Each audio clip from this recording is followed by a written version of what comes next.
Hello family, how we all doing? Trust we are good, we're fine. And by the way, happy new month to you all. Alright, a quick one. So I want to ask a question, and of course we're just gonna talk a little. This is not my regular content as well, but then I just felt let me just do this. Alright, have you ever been angry that you felt exploding was the only way you can prove you are not weak?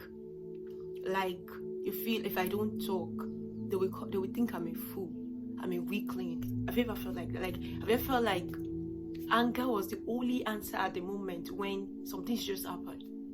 You felt like okay, calm, pause. But before you get carried away by that, before you let your emotions take over, come, let's talk about something.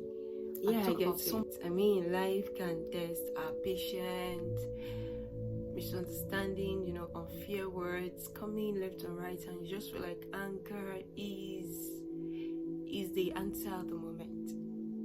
But before you let your emotions, blind you, come, let's talk. Something actually hits me afresh in the Bible. Wait, I promise I am not here to preach.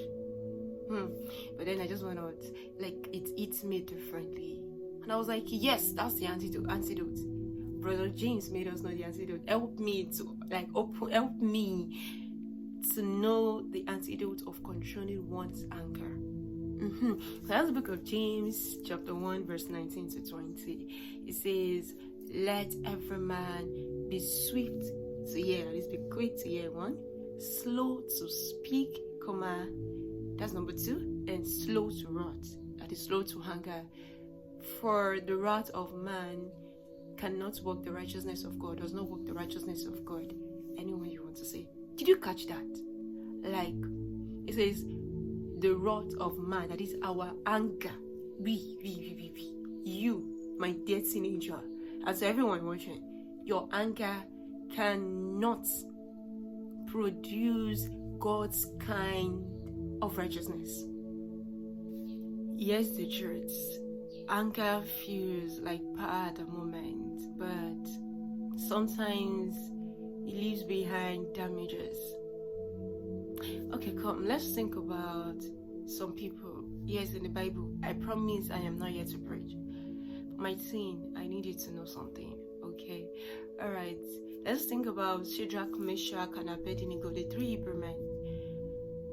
You see what happened, the scenario, and they did not shout at the king. They calmly said, "O King, we will not bow." They did not shout.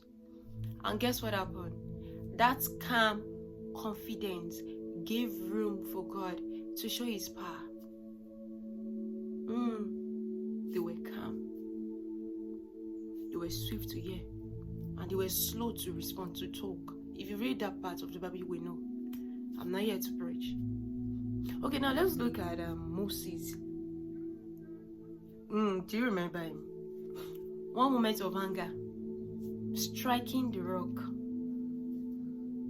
disobeying God's commandment.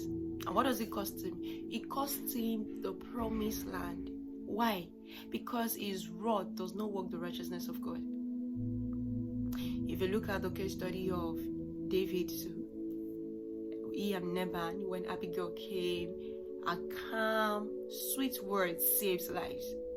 There are a lot of things, like a lot of examples. They now all right. So let's bring all this back home. Imagine that your classmate lies about you, or your younger siblings broke your stuff, or your teacher wrongly accuses you. Think of any example. Think of anything that's happened, and then the fire inside of you, like that boiling fire inside of you, says, explode, shout, fight, do this, do that, goes, hey, yes, pause. Before you do that, remember, be swift to hear, be slow to speak, be slow to write. I know it's not easy, trust me, it's not.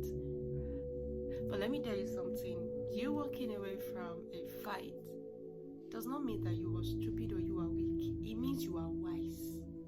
not weak. You're wise. Wise in the sense that you know that God has a plan for you and you don't want to destroy it. You are wise because you know God is going to fight your battle. Now I'm saying be slow to speak. I am not saying be quiet. Dear teenager, hear me right and hear me well. I'm not saying be quiet, but be slow to speak, because trust me, there is power in this tongue. And whatever it is you say can either build or break. It can either heal or harm. Get me right? Now I'm not saying be quiet, but be calm. Look, being calm doesn't mean you're weak.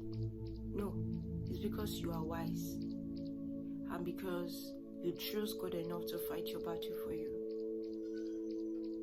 So in as much as I'm saying why is she saying be swift to hear, be slow to speak? Yes. But how can we put it in practice? There are ways you can put it in practice. What I'm doing. Because of course, there is nobody in this life that does not get angry, except we want to deceive ourselves.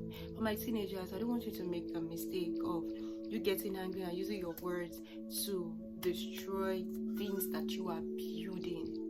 So number one step is that when your anger boils, like when you are angry and you are boiling, and you just want to slap, you want to scatter everywhere, before that, take a deep breath, like breathe in. When you are breathing in, you're trying to control it. Breathe in. Breathe out. As you're breathing in, you're saying, God help me.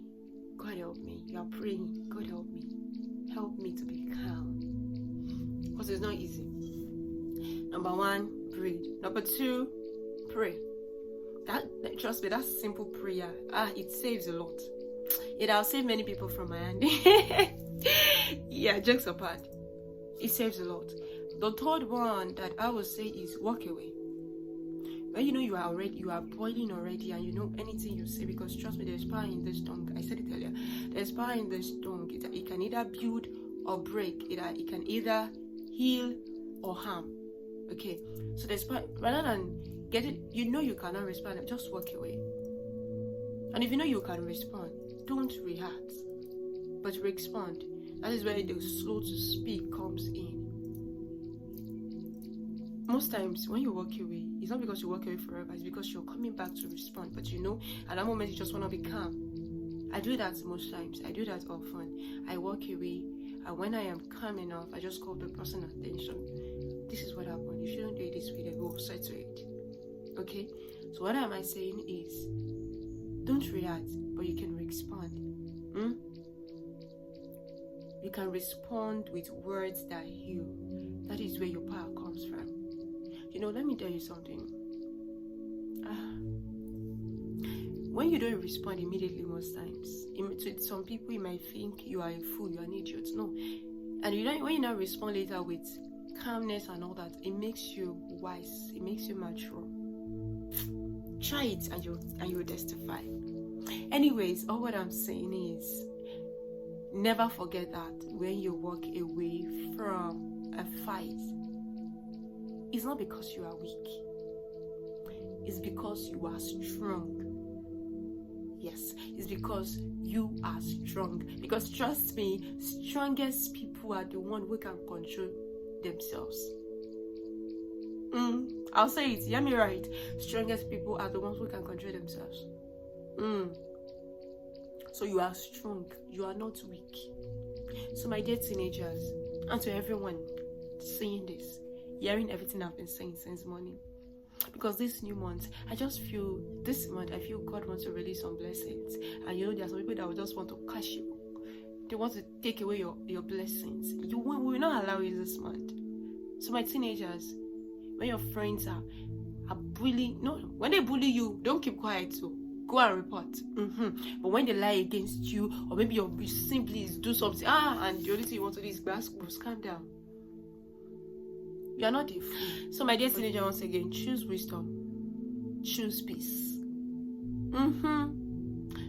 Choose peace. And believe that God is going to fight for you. The Bible says something. It says, the Lord shall fight for you and you shall hold your peace. So let God fight for you. My dear teenager, don't let anger ruin what God has a plan for you. God has a lot of plan for you in this new month. I am saying this, and I want you to grab it. So, what am I saying? Don't let anger ruin it. And I'll share you the antidotes. That is the secret of controlling that anger. That's the antidote. Swift to hear, slow to speak, and what? Slow to anger.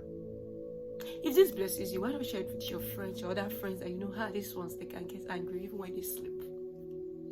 Share it to them and let them be blessed. And to parents, you can actually use these tips. These are these tips to help talk to your children at home, to talk to your teenagers at home. So if this blesses you once again, please kindly share, and yes, please subscribe to my YouTube channel. Please kindly subscribe. I promise to be bringing lots of amazing things. Of course, we have a lot of things to discuss this new month. I just got sparing our lives. I'll meet again. Stay joyous, stay blessed, stay glorious, and happy new month once again. Yeah, I love you, and God bless you. Bye.